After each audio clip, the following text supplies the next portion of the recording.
नमस्कार, आदाब। Crime petrol dial 100 के ब्लैक हेडलाइंस अध्याय में आप सबका स्वागत है। समाज में मौजूद बुराइयों और गैर कानूनी हरकतों का पर्दाफाश करने के लिए मीडिया आए दिन नए नए तरीके अपनाती है। बदलते समय और बदलती टेक्नोलॉजी के साथ इनके तरीके भी बदले हैं और इस तरह से वजूद में आया स्टिंग ऑपरेशन, जो किसी धोखाधड़ी, गुनाह या चोरी को पकड़ने की एक कोशिश थी। और आए दिन हमने देखा कि किसी नेता, अभिनेता या खिलाड़ी का स्टिंग ऑपरेशन सामने आ रहा था। ऐसा लग रहा था कि मानो स्टिंग ऑपरेशन की बाढ़ आ गई है।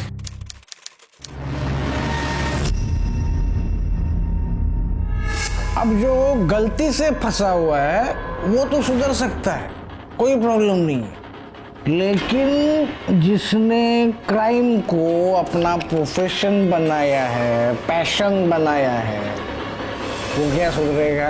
ये लोग अपने सोसाइटी के लिए जहर है, जहर। सही बात है। और ये जहर को एनकाउंटर करके हटाना पड़ेगा। इनकाउंटर स्पेशलिस्ट रघुराम को सस्पेंड कर दिया गया है। ये वही रघुराम है जिनका स्टिंग ऑपरेशन हुआ था और जिसमें वो ये कहते हुए सुने गए थे, एनकाउंटर करके हटाना पड़ता है।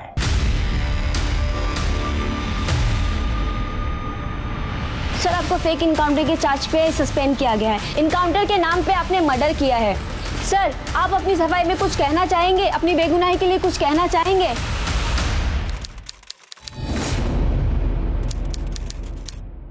सर, मेरा नाम भरत मनोहर है। मैं क्राइम रिपोर्टर हूँ। मैं डिजिटल मैगजीन क्राइम मिरर के लिए काम करता हूँ। भरत मनोहर? ओह, अच्छा अच्छा अच्छा, आप वो भरत मनोहर है जिन्होंने बड़े बड़े लोगों का स्टिंग ऑपरेशन किया है? जी, एक्चुअली वो लोग जो चुपके चुपके बुरे काम करते हैं ना, उन्हीं लोगों का चुपके चुपके मैं वीडियो टेप बना के उसे एक्सपोज कर देता हूँ। सर, मुझे अभी भी जगदीश और काजल के बारे में इंफॉर्मेशन मिली। सर, इन दोनों ने ना सिग्मा प्लेसमेंट एजेंसी करके एक फर्जी कंपनी बनाई है, जिसके अंदर ये भोली भाली गरीब लड़कियों को बहला फुसला कर लाते हैं पैसे का लालच देकर और उन्हें 40-50 हज़ार में बेच देते हैं। अब मैं इनका स्टिंग ऑपरेशन करके इनको एक्सपोज करने वाला हूँ।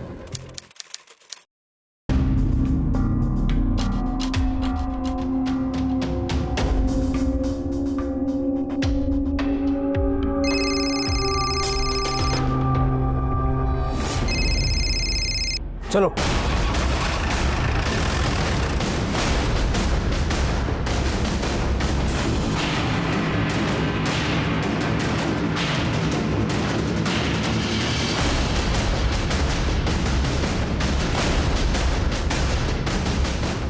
चलो, तुम्हारे कैश गिनने का टाइम आ गया। मुझे लेके चलो सबको। मतलब भरत भाई, ये क्या चल रहा है? सर, ये स्टिंग ऑपरेशन की फुटेज। Sting operation? काहे का स्टिंग ऑपरेशन? किया क्या हमने? ह्यूमन ट्रैफिकिंग, देह व्यापार। इंग्लिश हिंदी दोनों समझते हो ना? अब बिना चूंचा किए गाड़ी में बैठो, वरना यहीं से आओ भगत चालू हो जाएगी तुम्हारी। सर, हमने लेके चलो इनको। हमने कुछ नहीं किया। चलिए। बात तो मानिए सर। ठीक क्या हुआ भरत? हाँ?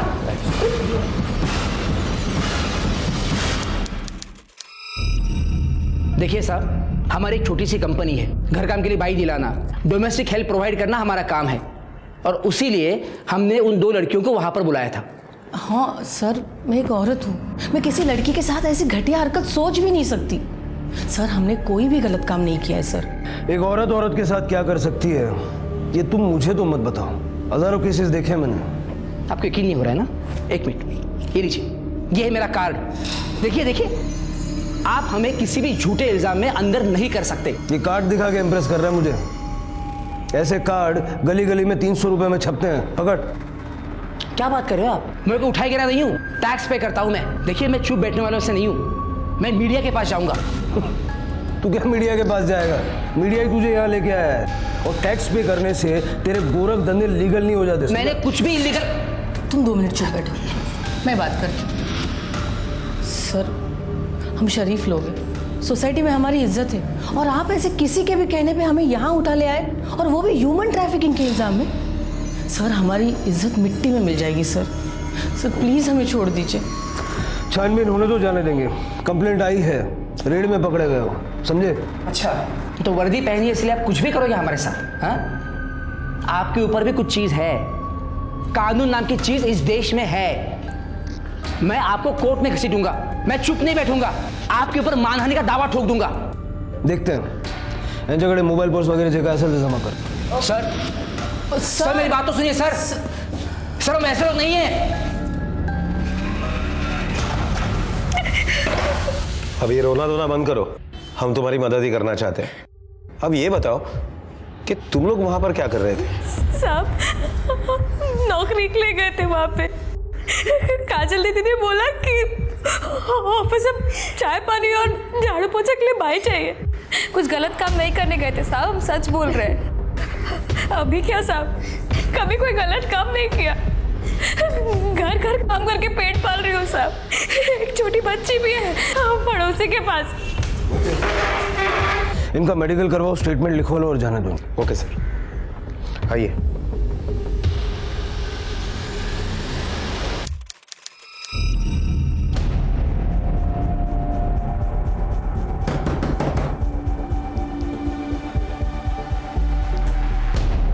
जी कहिए।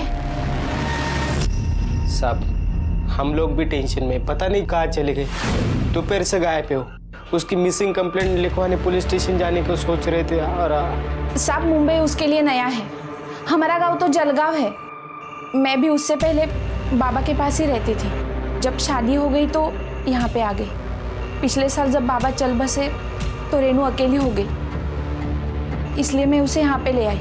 जब से यहाँ पे आई है इसी मोहल्ले से बाहर कहीं पे भी नहीं गई। इस मोहल्ले में कोई स्कूल भी नहीं है, तो क्या उसकी पढ़ाई बंद हो चुकी थी? साहब मैं एक छोटे से कंपनी में काम करता हूँ, बहुत कम पगार है। महीने का खर्चा निकालना मुश्किल है, उसकी पढ़ाई का खर्चा कहाँ से उठाता। साहब हम लोग तो सोचे थे 18 की हो जाएगा तो अच्छी कंपनी में छोटी मोटी नौकरी पे लगा देंगे, पर वो तो 10वीं भी पास नहीं है। कौन देगा उसे अच्छी नौकरी। आपकी बहन एक प्रोस्टिट्यूशन रैकेट के रेड में पकड़ी गई है। फिलहाल तो कुछ साबित नहीं हुआ है, इसलिए हम पूछताछ कर रहे हैं।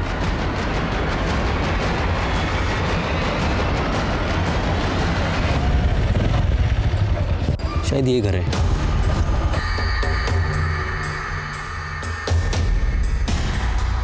यहाँ तो लॉक है।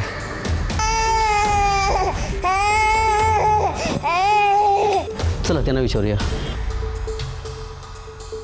मैडम ये सीमाचं घर है ना? हो साहब। इसके घर में कौन कौन रहता है? और इसकी ये बेटी, उसके पति तो 6 महीना पहले इसे छोड़कर चला गया। बेचारी तब से अकेली इस बच्ची को पाल रही है। लोगों के घर में झाड़ू खटका करके पैसे कमा लेती है। अच्छा ये काम पर कब जाती है और वापस कब लौटती है? दोपहर को जाती है, शाम को 6 बजे तक वापस आ जाती है। मालूम नहीं क्यों आज अभी तक आई नहीं। बच्ची कब से रोई जा रही है। मैं वही देखने के लिए बाहर आई। बस साहब आप सीमा के बारे में इतना क्यों पूछ रहे हैं? कुछ हुआ है क्या? सर रेणु और सीमा की मेडिकल रिपोर्ट कल आ जाएगी। सर साइबर टेक्नीशियन के मुताबिक उस चिप का डेटा रिकवर करने की कोशिश की तो पता चला कि वो चिप तो खाली है, उसमें कोई रिकॉर्डिंग हुई ही नहीं। मुझे अगर वो जगदीश को ब्लैकमेल करना चाहता था या लड़कियों का फायदा उठाना चाहता था या फिर उसका कोई पर्सनल मोटिव था तो उसने पुलिस को इन्वॉल्व करने का रिस्क क्यों लिया? स्टिंग ऑपरेशन के जरिए जहां बड़े बड़े खुलासे हुए, वहीं स्टिंग ऑपरेशन के जरिए खुलासे करने वाले पत्रकार भी खुद इसका शिकार होते हुए दिखाई दे। और यह भी देखा गया कि स्टिंग ऑपरेशन के नाम पर कुछ लोग वसूली और ब्लैकमेलिंग करके पैसा बनाने लगे। और अदालत ने भी एक नहीं बल्कि कई मामलों में स्टिंग ऑपरेशन के वीडियो से छेड़छाड़ की बात की और सच मानो कहीं गर्त में गुम हो गया। और इस स्टिंग ऑपरेशन की सत्यता क्या थी? क्या यह सच था या फिर कोई जालसाजी? और अगर यह झूठ था तो कोई रिपोर्टर ऐसा झूठा स्टिंग ऑपरेशन क्यों करेगा?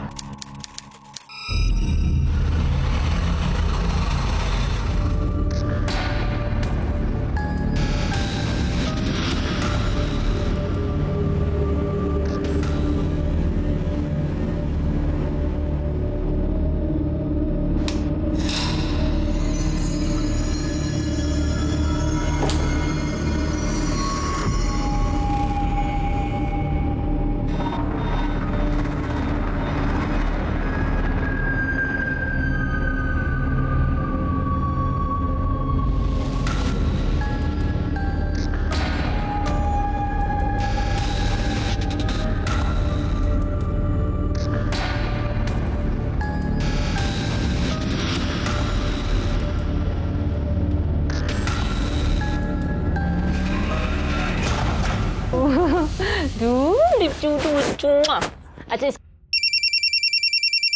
अकेले इसके साथ।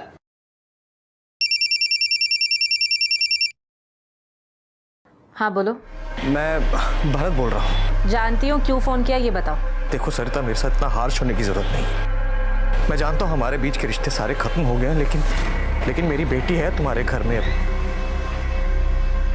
जिसे मिलने के लिए मुझे कोर्ट ने इजाजत दी है। और मैंने तुम्हें यही याद दिलाने के लिए फोन किया था कि कल मेरी उससे मिलने की तारीख है। कल मुझे कुछ जरूरी काम है, तुम नेक्स्ट वीक मिल लेना। सरिता प्लीज ऐसे मत करो।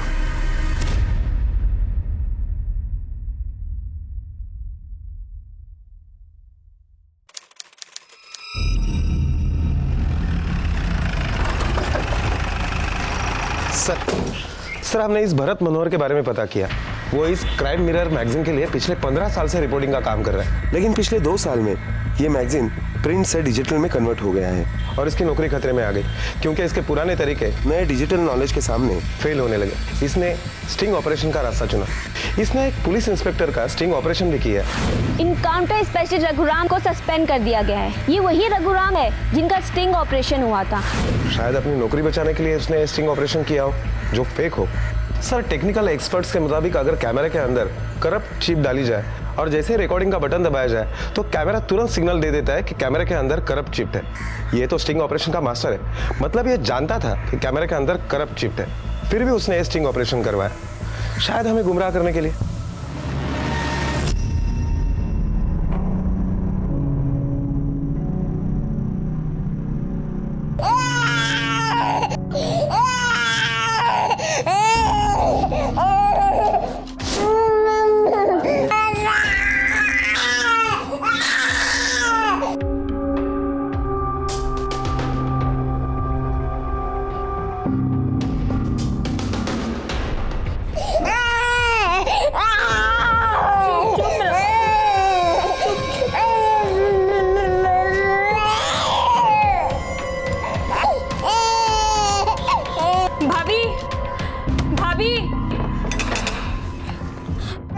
मेरी बेटी बहुत भूखी है, थोड़ा दूध दे दीजिए ना, हम कल वापस कर दें। हमें ना माफी करो, हम ना गरीब लोग हैं, हमारे पास इतना नहीं है कि हम बांटते फिरे। और तुझे पैसों की क्या जरूरत है?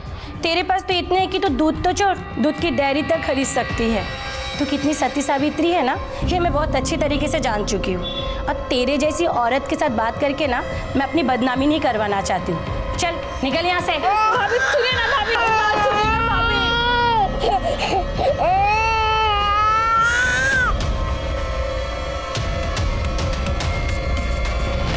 मोहिते, इस भरत के बारे में छोटी से छोटी डिटेल निकालो, पता करो ये आदमी किस तरह का है, इसका कैरेक्टर कैसा है। क्योंकि इतना तो साफ हो गया कि इसने स्टिंग ऑपरेशन किया था, लेकिन ये अभी तक साफ नहीं हुआ कि इसका असल मकसद क्या था। सर भरत बहुत सीनियर एक्सपीरियंस जर्नलिस्ट है, मुझे नहीं लगता है वो ऐसा कुछ कर सकता है। क्या कर सकता है क्या नहीं ये तो नहीं पता, पर हाँ उसने ये स्टिंग ऑपरेशन से बहुत लोगों से दुश्मनी मोल ली है। पुलिस के सामने ये केस एक पहेली की तरह से बन गया था। एक स्टिंग ऑपरेशन तो हुआ था, लेकिन चिप में कोई रिकॉर्डिंग नहीं थी। पत्रकार भरत देह व्यापार का आरोप काजल और जगदीश पर लगा रहा था, और वो दोनों भरत पर एक झूठे स्टिंग ऑपरेशन का आरोप लगा रहे थे। दोनों में से कौन सच कह रहा था, ये जानना बेहद चुनौतीपूर्ण था। और ये स्टिंग ऑपरेशन इस केस से जुड़े हर व्यक्ति की जिंदगी में क्या बदलाव लाने वाला था। ये लो पानी पी लो।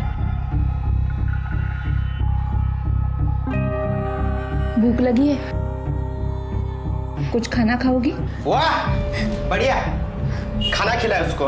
तुम्हारे भाई महान काम करके लौटे ना, कर लो स्वागत उसका। चल यहाँ से निकल, चल यहाँ से निकल, चल चल निकल। बहुत ठिकाने आप उसके पास, कहीं पे भी जाए, लेकिन यहाँ नहीं रह सकते हो। मुझे समाज में रहने का है। एक बात सुन, मेरे पीठ पीछे उससे बात की या मिली ना तो तुझे घर से निकाल दूंगा, समझिए?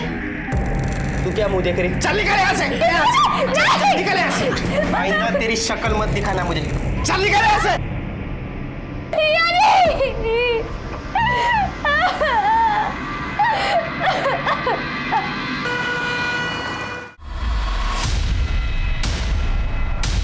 इसका मेडिकल करवा के इसको घर भेज दिया था ना? हाँ सर। फिर यहाँ क्या कर रही है? सर, मेरे जीजा जी ने मुझे घर से बाहर निकाल दिया। अब मैं कहाँ जाऊँ? उनके अलावा मेरा इस दुनिया में कोई नहीं है। आई बाबा के जाने के बाद दीदी मुझे मुंबई ले आई। जीजा जी ज़्यादा नहीं कमाते थे, इसीलिए उन्हें भी मैं बोझ लगने लगी। हमेशा ताने देते रहते थे, मुझे भी और दीदी को भी। वहीं पे ये मुन्ना भी रहता था। और एक दिन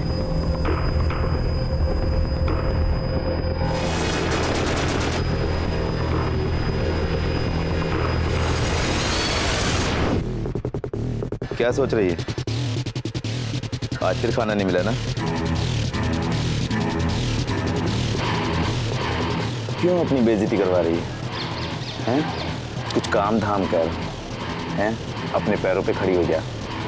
जब 4 पैसे आएंगे ना तो इनका मुंह अपने आप बंद हो जाएगा। मैं दिलवाता हूँ तेरे को काम। पहले बाबा पे बोझ थी और अब दीदी जीजा जी पे भी बोझ बन गई थी। मैंने सोचा अगर कुछ ढंग का काम मिल जाए तो मैं कुछ पैसे कमा लूँ तो किसी पे बोझ नहीं रहूँगी। इसीलिए मैं मुन्ना के साथ गई। वो मुझे अनीता आंटी के पास लेकर गया। फिर अनीता आंटी ने मुझे काजल मैडम से मिलाया एक रेस्टोरेंट में। अगले दिन काजल मैडम मुझे एक ऑफिस में लेके गई, वही ऑफिस जहाँ से आप हमें यहाँ लेके आए थे। तो जब उस दिन तुम्हें ऑफिस बुलाया गया था, हमारे पहुंचने से पहले वहाँ क्या क्या हुआ था? काजल मैडम ने उस आदमी को मुझे देखने को बोला। चल कपड़े उतार। जी? हाँ, कपड़े उतारो अपने। काजल दीदी क्या कह रहे? पूरे 50,000 दिए तुम्हारे, तो कपड़े तो उतारने पड़ेंगे ना। मोहिते, एनजीओ को फोन करो और इसे उनके साथ रखवाने का प्रबंध करो। Okay sir. अच्छा, वो ऑफिस जहाँ इनको अरेस्ट किया वो किसका है? आपका है? नहीं सर, मेरा नहीं, मेरे एक फ्रेंड का है, मिस्टर आलोक पटेल। सर वो रियल एस्टेट में डील करते हैं और पहले भी मेरी मदद कर चुके हैं। जब मैंने उन्हें इस केस के बारे में बताया तो फिर से तैयार हो गए मेरी मदद करने के लिए। अच्छा, ये आलोक पटेल का ज़रा नंबर दीजिए मुझे। सर इनका नंबर क्यों चाहिए सर? आप खामखा इन्हें केस में घसीट रहे हैं सर, बल्कि उन्होंने तो आपकी हेल्प ही की है सर। अगर हेल्प कर रहे हैं तो थैंक यू तो बोलना बनता है ना। और वैसे भी हम जानते हैं हमें क्या करना चाहिए और क्या नहीं करना चाहिए। आप नंबर दीजिए।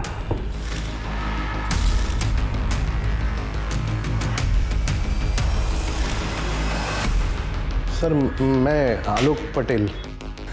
भरत मनोहर का कहना है कि आपने हमारी हेल्प करने के लिए अपना ऑफिस उनको स्टिंग ऑपरेशन करने के लिए दिया। आज हमने वहाँ पर रेड की, वहाँ से हमने 2 लड़कियों को और 2 एजेंट्स को गिरफ्तार किया है। तो क्या आप पहले से जानते थे कि आपके ऑफिस में ऐसा कुछ होने वाला है और आपकी ऑफिस कुछ दिनों के लिए सील हो सकती है? सर भरत को मैं काफ़ी टाइम से जानता हूँ। इन्होंने कहा था कि इनको ऑफिस में कोई मीटिंग लेनी है, इसलिए मैंने इन्हें ऑफिस दिया था।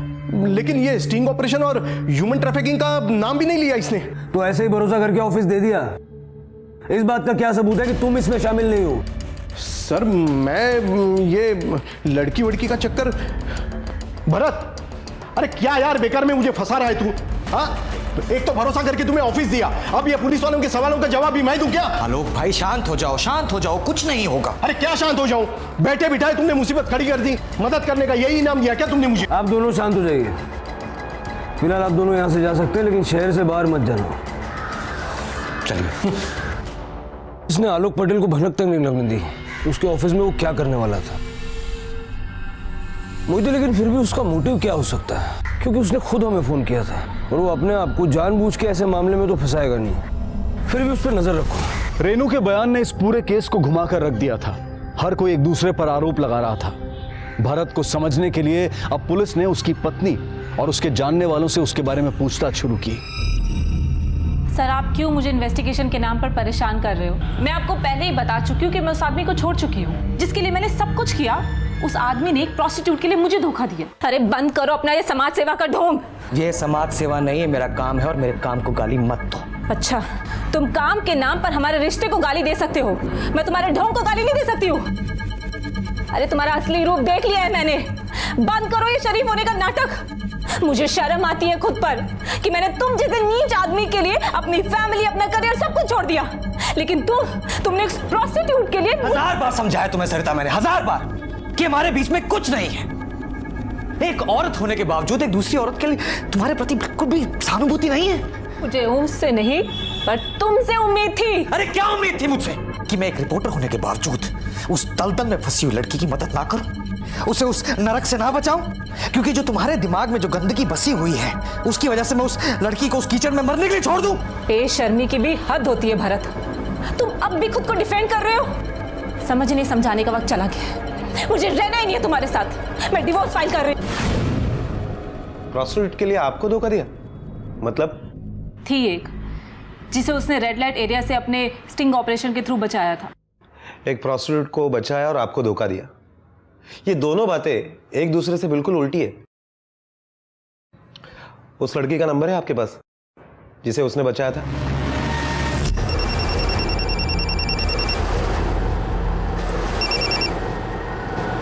हेलो जी, मैं दिव्या बात कर रही हूँ।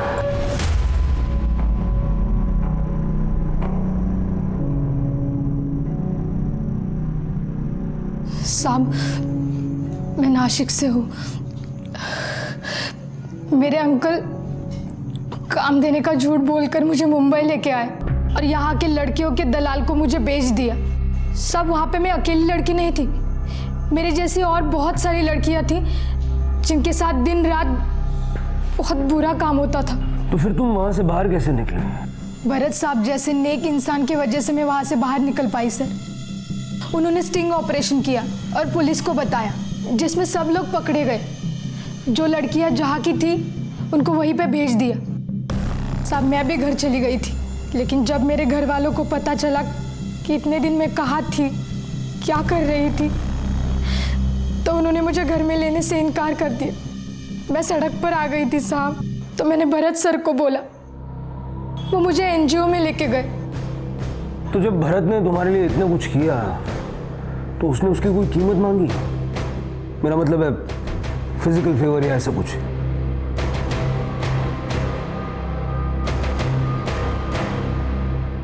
साहब, जब मुझे पता चला कि मेरी वजह से उनकी बीवी घर छोड़ के चली गई है, तो एक दिन मैं उनसे मिलने उनके घर गई थी।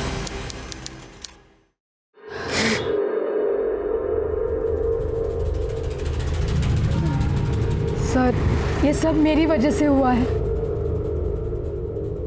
ना ही आप मेरी मदद करते और ना आपकी बीवी आप पर शक खाती। आप चाहे ना तो मैं उनसे मिलकर उनको समझा सकती हूँ कि वो जो कुछ समझ रही है, सोच रही है, वो सब गलत है। मैं सब कुछ कर चुका हूँ, वो मेरी बात मानने को तैयार ही नहीं है। मेरा परिवार टूट गया, मेरा घर टूट गया, मुझे समझ में नहीं आ रहा मैं क्या करूँ, समझ में नहीं आ रहा।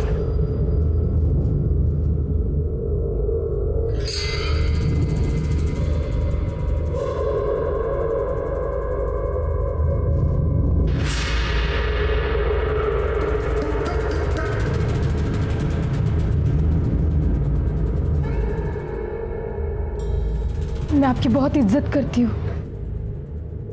और मुझसे ये सब sorry. I am really sorry, I am sorry. साहब, भरत सर जैसा आदमी मैंने जिंदगी में पहली बार देखा है, जिनको मना करने पर उन्होंने खुद को रोका नहीं बल्कि मुझसे माफी भी मांगी। वरना जिंदगी में जो भी मिला है नोच खाने वाला ही मिला है। भरत सर बहुत अच्छे इंसान है। ठीक है, तुम जा सकते हो।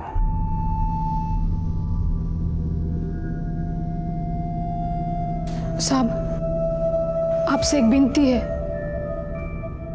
मैं अब नौकरी कर रही हूँ, अच्छी जिंदगी जी रही हूँ, कुछ दिनों में शादी भी हो जाएगी। आप लोग प्लीज मुझे इन सब बातों में मत फंसाइए।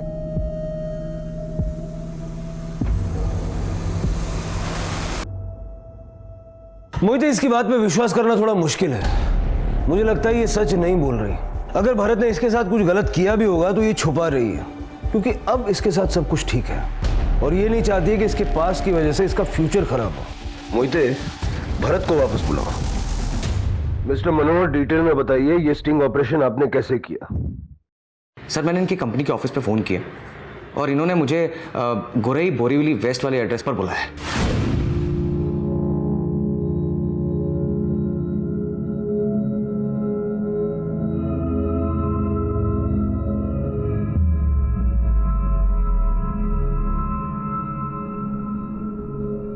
अच्छी है। इसका कितना देना पड़ेगा? 50। ठीक है, एक काम कीजिए, आप मेरे दहीसर वाले ऑफिस में आ जाइए, वहाँ मिलके डील फाइनल कर लेते हैं।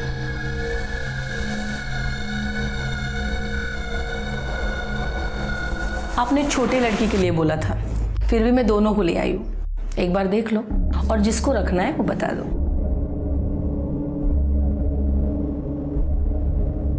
मुझे ये छोटी वाली चाहिए। तो इसके लिए आपको 50,000 देने पड़ेंगे और ये नहीं है, इसने कभी ये काम किया नहीं है, तो एक बार बात करके देख लो, बाद में तकलीफ नहीं होनी चाहिए। नहीं नहीं नहीं, कोई प्रॉब्लम नहीं होगी। और वैसे मुझे नए लोगों को ट्रेन करने में बहुत मजा आता है। जाओ सर के पास।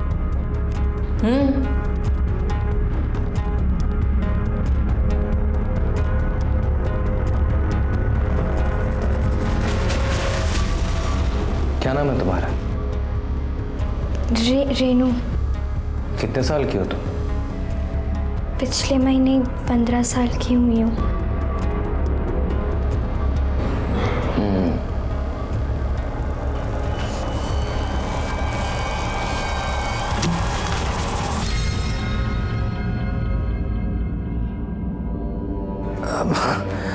वो जो आपकी 50,000 रुपये की पेमेंट थी ना, वो अभी थोड़ी देर पहले ये क्लाइंट आया था, उसको कुछ पेमेंट करनी पड़ी। नहीं, 20,000 रुपये है मेरे पास, तो मैं एक काम करता हूँ, बाकी के 30,000 जो है ना वो एटीएम से निकाल लेता हूँ। एटीएम सामने ही है। हाँ ठीक है, आप लोग यहाँ बैठिए, मैं एटीएम से पैसे निकाल कर आता हूँ।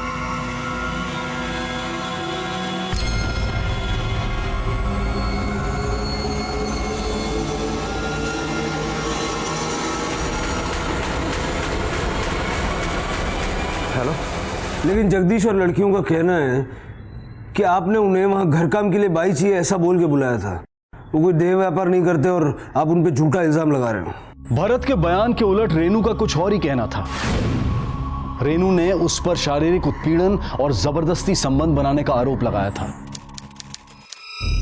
सर आपके हिसाब से मैंने उसके सारे कपड़े उतारे और उसे मोलेस्ट किया, मगर क्लास के उस कैबिन के बाहर सबने देखा होगा ना सर, उनमें से किसी ने भी कुछ नहीं बोला।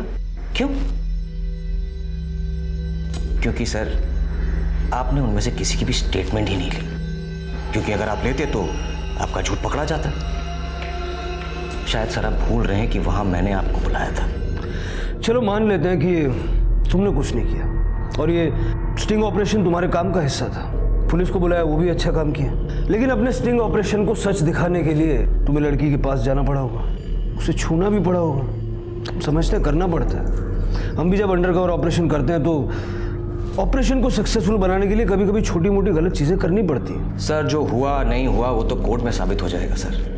वैसे भी इतनी क्या चलती है, लेकिन चाल बहुत अच्छी चली सर आपने, बहुत अच्छी। मगर मैं फंसा नहीं, क्योंकि मैंने कुछ गलत किया ही नहीं सर। मैं जानता हूँ सर, अपने डिपार्टमेंट के एक पुलिस ऑफिसर का बदला लेने के लिए आप ये केस मुझ पे डाल रहे हैं। ठीक है सर, आप अपने डिपार्टमेंट के प्रति अपनी वफादारी दिखाइए और मैं अपने काम के प्रति, बाकी जो होगा वो देखा जाएगा सर। भरत तुम्हारी याददाश्त कमजोर है।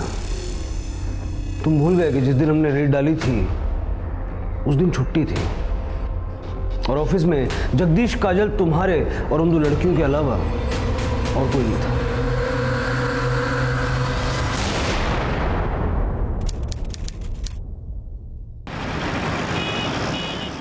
सर रेणु और सीमा, इन दोनों की मेडिकल रिपोर्ट आ गई है। सर रिपोर्ट के मुताबिक रेणु तो आज तक किसी भी सेक्सुअल एक्टिविटीज में इन्वॉल्व नहीं है। हाँ, लेकिन बावजूद सीमा का पति 6 महीने पहले उसे छोड़कर चला गया, सीमा आज भी सेक्सुअल एक्टिव है। कई बार उसके साथ शारीरिक संबंध हुए हैं। मतलब सीमा का कहीं अफेयर है या फिर उसने हमसे झूठ बोला? मोहिते, मुझे लगता है कि सीमा इस दलदल में फंस गई है और रेणु शायद इसमें गिरने से बच गई। सीमा को पूछताछ के लिए वापस बुलाओ। सीमा, ये तुम्हारी मेडिकल रिपोर्ट है। इसके मुताबिक तुम लगातार शारीरिक संबंध बनाती आई हो, जबकि तुमने बताया कि 6 महीने पहले तुम्हारा पति तुम्हें छोड़ के चला गया। क्या आप भी यही कहोगे कि तुम इसमें इन्वॉल्व नहीं हो? देखो, तुम्हारे एक झूठ से काजल और जगदीश बच जाएंगे और तुम्हारे जैसी न जाने कितने लड़कियों की जिंदगियां बर्बाद कर देंगे।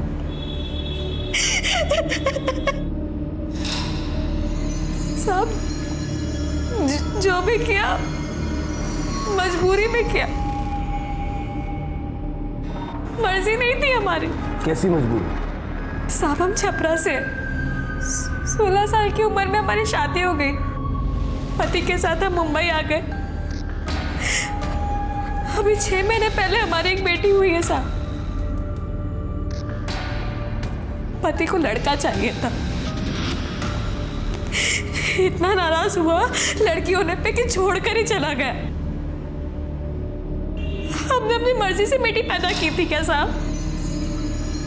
वो तो बाप है, भाग गए। हम तो माँ है ना साहब, अपनी बेटी को कैसे छोड़ के जा सकते हैं? उसके दूध के लिए भी पैसे नहीं है हमारे पास। ऊपर से वो मकान मालिक हर बात पे धमकी देता है। सुनिए ना, थोड़ा पैसे दे दीजिए ना, अपनी बेटी भूखी है। किस बात के पैसे? ये जो था ना, ये भरपाई थी। पिछले 2 महीने को भाड़ा नहीं दिया ना उसकी, अभी ये महीने का बाकी है। आता हूँ अगले हफ्ते वसूली करने। पैसे चाहिए ना तुझे? एक औरत है, तू बोले तो मिलवा देता हूँ उससे। वो तुझे लोगों के घर में झाड़ू कट्टे का काम दिलवा देगी।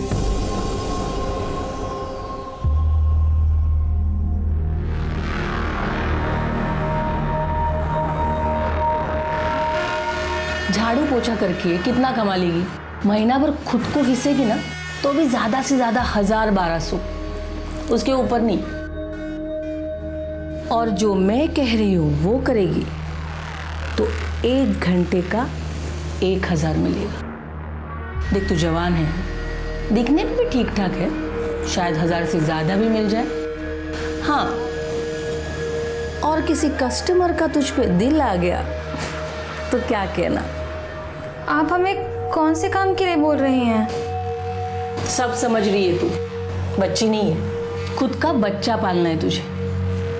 पैसे की भूख भी नहीं है तुझे। देख, दिन में 1 कस्टमर करने का और खुश रहने का, बाद में पूरा दिन बच्चे को संभालने का। शुरू में थोड़ा लगेगा, बाद में आदत हो जाएगी। अरे सिर्फ 10 मिनट का काम है, तेरा कुछ भी नहीं जाएगा और बच्चा भी एकदम अच्छे से पल जाएगा। खुद के बारे में मत सोच, बच्चे का सोच। हाँ, बोल, क्या बोलती है? हाँ,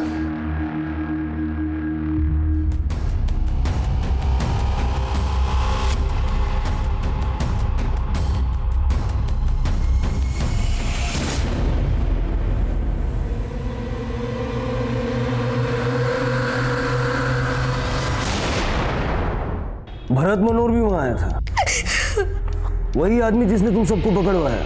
हाँ साहब। मोहिते, ये फोटो ठीक तरह से देखो, क्या ये वही आदमी है? हाँ साहब, ये वही आदमी है। वैसे भरत जी, हमारा रेफरेंस किसने दिया? वो एक पार्टी में एक आदमी मिला था, उससे। अच्छा। और वैसे भी नंबर कहाँ से मिला, कैसे मिला, उससे क्या फर्क पड़ता है? वो तो है।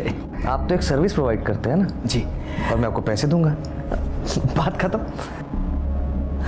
पर आपका एडवांस देना पड़ेगा। हाँ बिल्कुल। ये 1000 रुपये चलेंगे? वो क्या है कि मेरे पास अभी कैश नहीं है।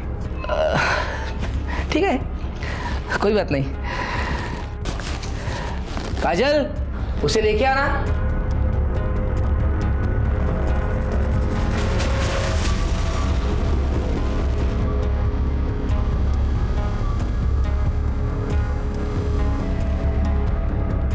देखिए सर, ये चलेगी आपको? हाँ, अच्छी है ये।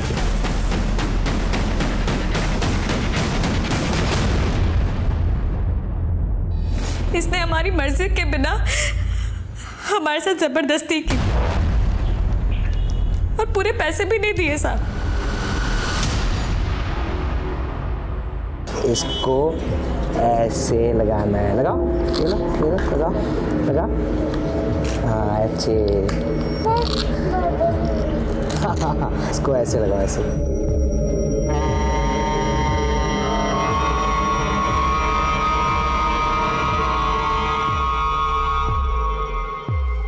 सरिता, क्यों ना हम अपना पास भुला दें, अपनी जिंदगी को एक नई तरह से शुरू करें। अरे अपने लिए नहीं, कम से कम हमारी बच्ची के लिए।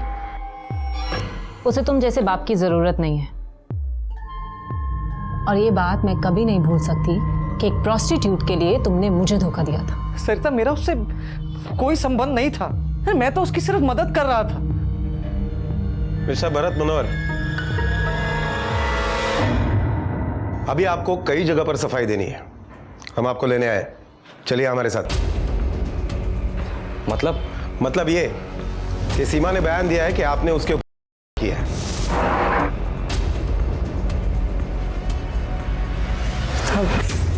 और उसके बयान के आधार पर हम आपको गिरफ्तार करने आए हैं। देखिए, आप बच्ची को लेकर बाहर निकल जाइए, उसके सामने इनको अरेस्ट करना अच्छी बात नहीं होगी।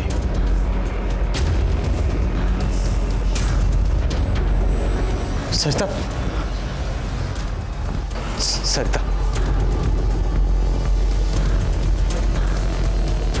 चलिए। तो ऐसे आपके डिपार्टमेंट ने मुझसे बदला लेने का फैसला किया है, हाँ?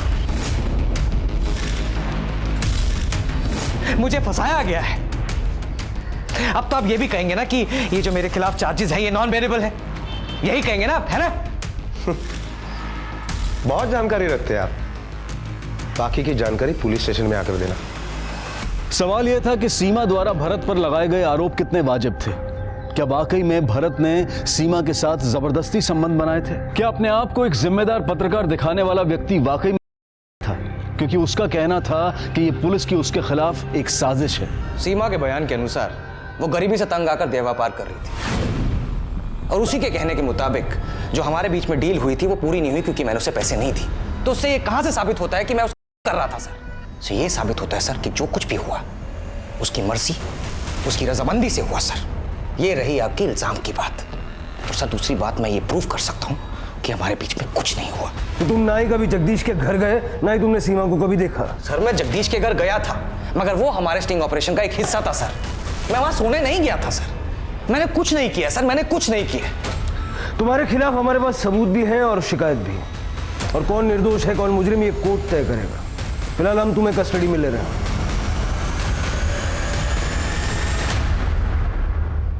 मुझे अगर जगदीश प्रजापति देह व्यापार कर रहा है तो उसके घर पे भी कुछ ना कुछ सबूत तो मिलेंगे। जरा देखो।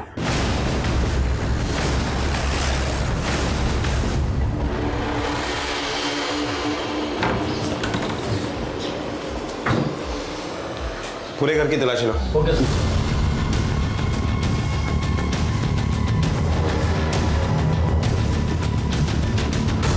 सर, हार्ड डिस्क मिला है। ऊपर जाके देखो।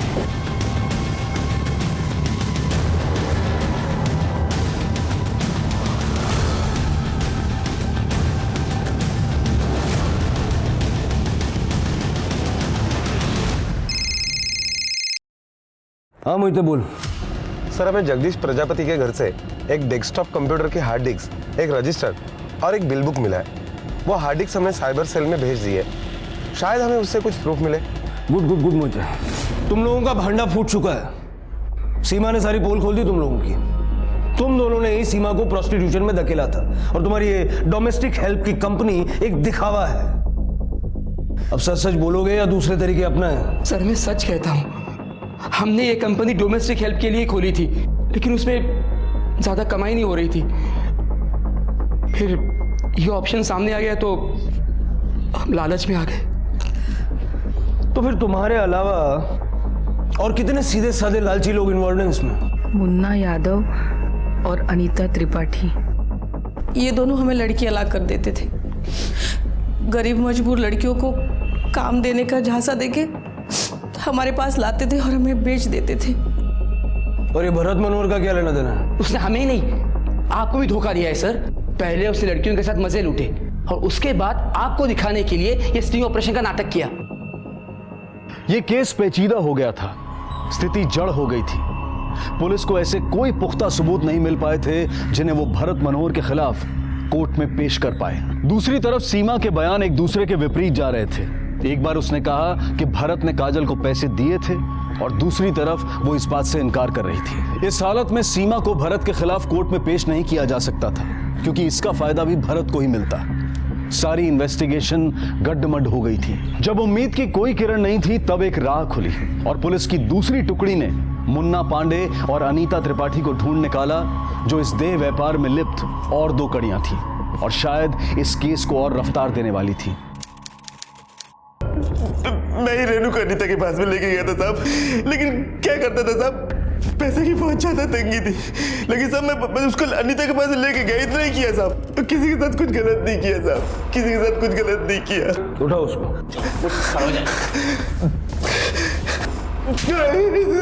15 साल की एक बच्ची को बेच दिया और अभी सोच रहे कि कुछ गलत नहीं किया। मोहित, इसको इतना तोड़ो, इसकी समझ में आना चाहिए क्या सही है और क्या गलत है।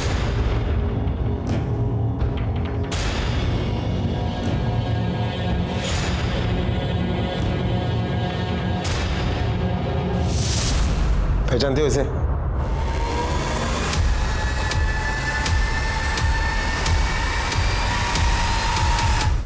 यही था वो, यही है वो। क्यों किया ऐसा? क्यों किया? बोल, क्यों किया तूने ऐसा? देखिए, उसको लेके जा। क्यों किया?